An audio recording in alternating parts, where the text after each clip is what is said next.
So welcome to the Blockchain Unraveled session. My name is Carolyn. I'm a senior computer science major here.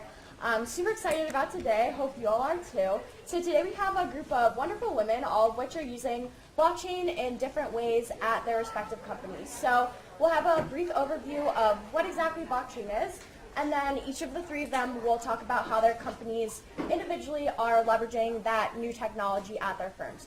So we have Susan Ramonat, who will be kicking us off with the explanation, and Taryn Cahill and Colleen Connors, who will also be talking about how their companies are leveraging this technology. So without further ado, here they are. Thank you, Caroline. It's really notable. This is the 2018 event. I was doing some research on Villanova University. And it's 100 years ago, in 1918, that Villanova had its first evening classes for women. They were for nuns, for instruction and teaching in primary and secondary schools.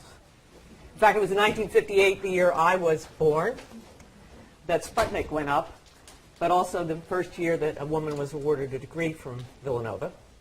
And in 1968, like many universities, whether they were religious affiliation or some of the Ivy Leagues, that were all male, for the first time admitting women. I personally benefited from that, attending a university in New Jersey that had been formerly all male, and then went to Wall Street. Dow 700, you can look back on the charts. That was a really long time ago. And it was all male and male-dominated.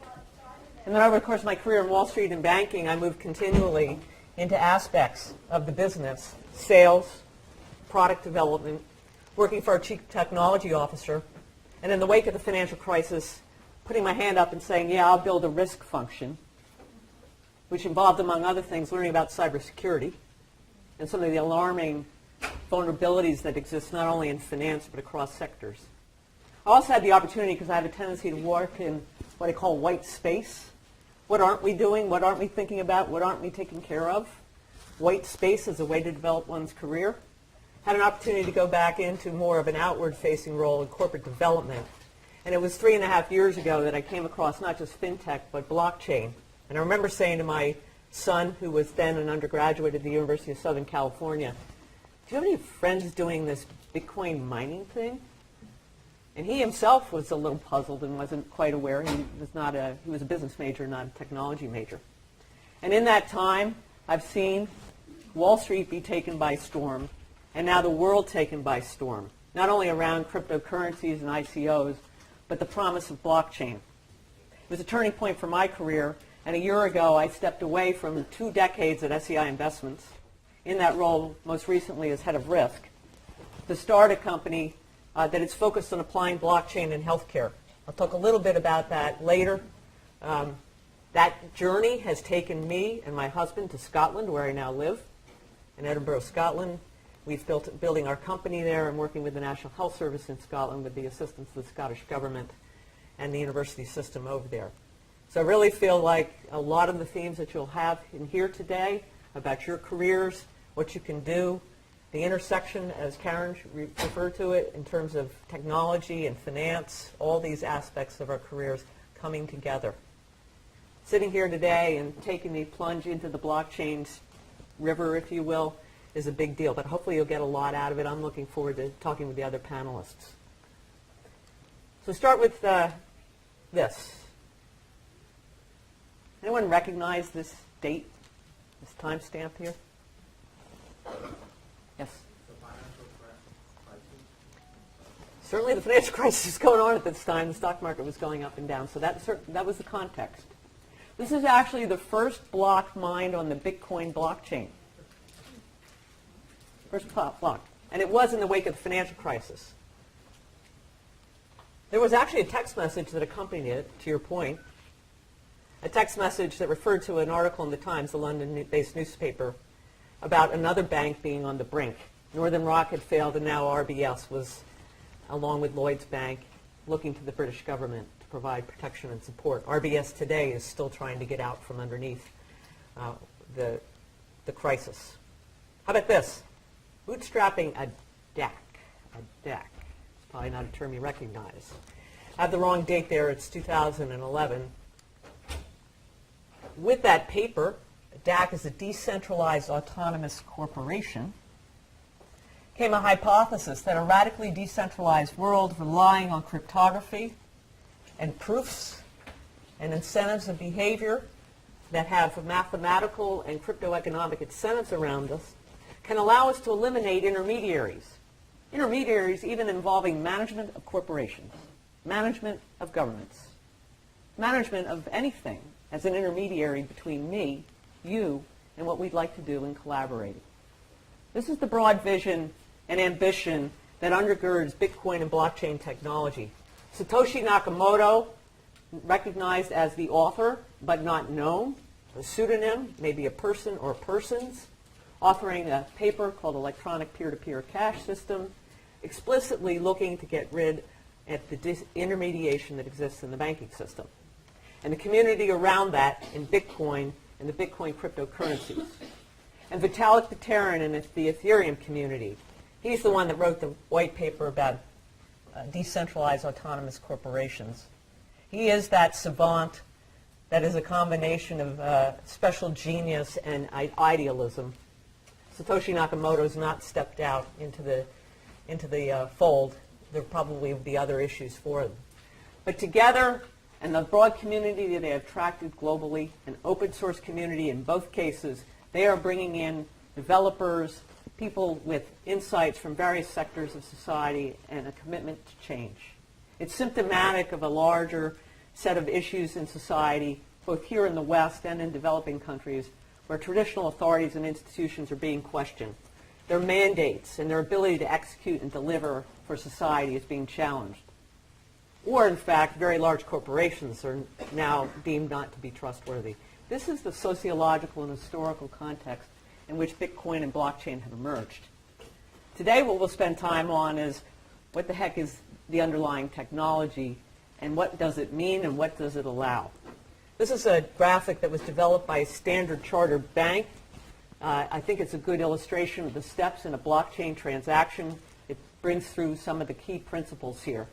So we have two parties that wish to enter a transaction with one another. They assign cryptographic keys to that transaction. And then that transaction is broadcast across a network, a distributed systems, known as nodes, and they perform a very complex mathematical calculation, a proof of work. This is what is known as mining. What is the challenge? Can I perform the calculation most quickly to validate the transaction? And if I want to be a bad actor, can I race ahead of other parties to confirm the transaction and get the Bitcoin, gather the Bitcoin, if you will? What's that race comprise of? What resources do I need? I need a lot of hardware, I need a lot of software, and I need a lot of electricity. And here's the particular genius of what Bitcoin, as originally conceived, brought. We knew and understood certain things about software technology. We knew and understood distributed systems. And we knew and understood cryptography at a level.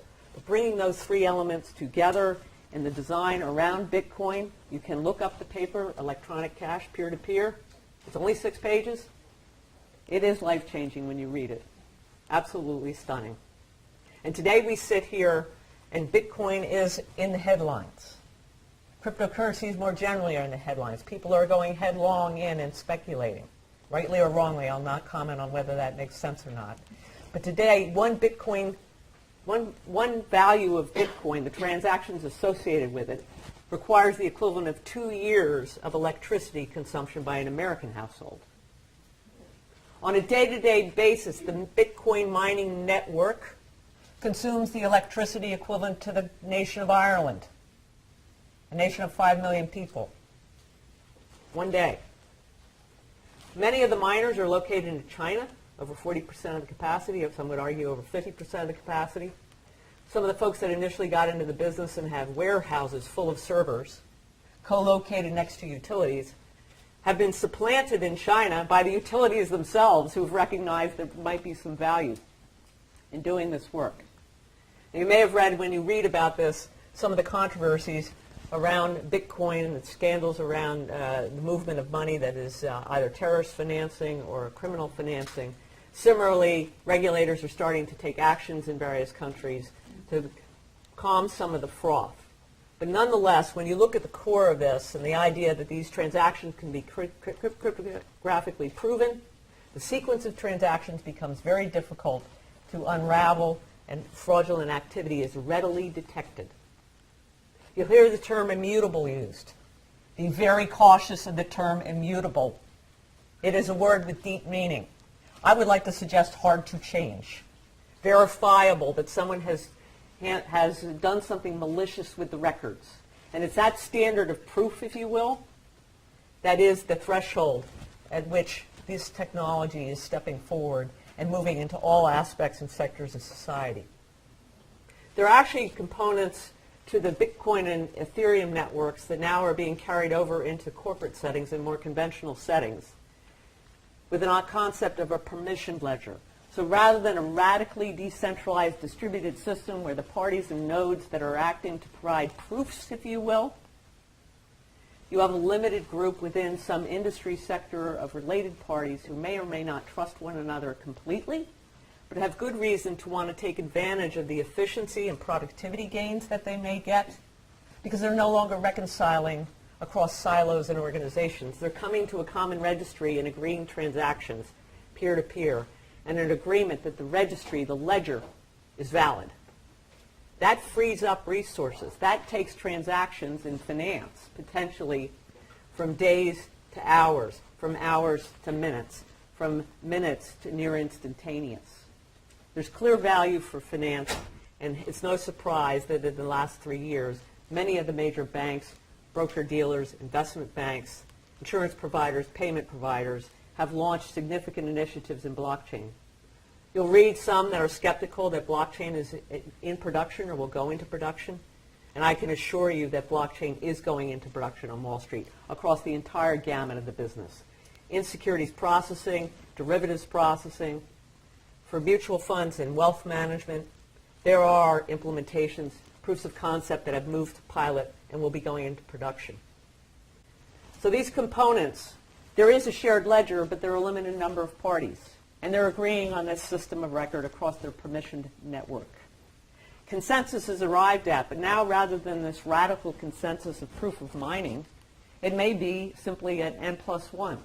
If I've got 5 parties, 3 have to agree the transaction is valid. If I've got 11 parties, 6 have to agree that this transaction is valid. The design of these reference architectures, if you will, these consensus networks, is specific to an industry sector. How serious is this? The Linux Foundation 2 years ago announced the formation of something called Hyperledger. Hyperledger is a Linux Foundation-sponsored open source development community, if you will. IBM contributed its Fabric blockchain protocol to that network.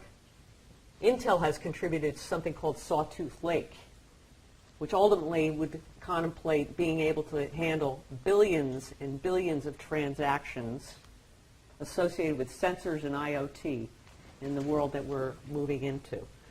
So at the extreme, IBM and the financial services firms looking to enable a whole variety of industries. At the other extreme, Intel and others looking at a machine-to-machine world where blockchain can help mediate between devices. This sensor on this traffic light is a valid and verified party playing, talking to another actuator or gathering data and information, and I can rely on that data, and I can rely on the integrity of that data. Two extremes, but in a permission ledger setting. Okay? Privacy important, don't take it for granted, and security, the authentication and verification of the parties participating, privacy around the transactions or the data that's shared that you don't necessarily get with Bitcoin or Ethereum. Radical transparency is not what the permissioned ledger is about. Efficiency, productivity gains, the benefits of sharing information across corporate silos where you weren't able to do so before. And a term that can be a bit of a lightning rod, smart contracts. I like to think of that as bits of business logic, if-then statements that trigger action. At the extreme, there are folks that think that entire legal contracts can be encoded, and that code will be law. A little more modestly, let's take elements of a series of transactions parties agree and conditions and terms that exist within a legal contract, and how can we enable that technologically, not just with blockchain, but with other tools, machine learning and other tools and mechanisms. So those are your four key components: the shared ledger, privacy, some form of consensus mechanism, and business logic that brings these to life. The Ethereum network is really built around the concept of smart contracts, if you will, and the idea of decentralized autonomous organizations. I'll go back to that idea. If you don't have management, how do you have governance, and what are you relying on? It is a vision of many in the Ethereum community that you can rely on that business logic. This is a slide that comes to us from Moody's. It is really a reflection of the disruptive potential across sectors. Yes, financial institutions and all their different flavors, including anti-money laundering and KYC, which is a problem for the Bitcoin blockchain itself, but there is, in fact, a startup here in Philadelphia that's been working on machine learning and artificial intelligence for AML KYC. They're now backing their way into blockchain because they realize that there's value there as well. Major corporate supply chain management, our own application in healthcare. We are looking at ensuring that medical devices specifically are in good order during their operating life cycle, not supply chain, during their operating use, whether it's an implantable defibrillator, infusion pump, are they in good order? And is the service record up to date? And if there's a recall, can I go track and trace and bring back that infusion pump and make sure that it's in good order? Use cases. We'll hear some later from the other panelists, and certainly are interested in what you have to offer. Use cases are important, but they all sit within a regulatory context.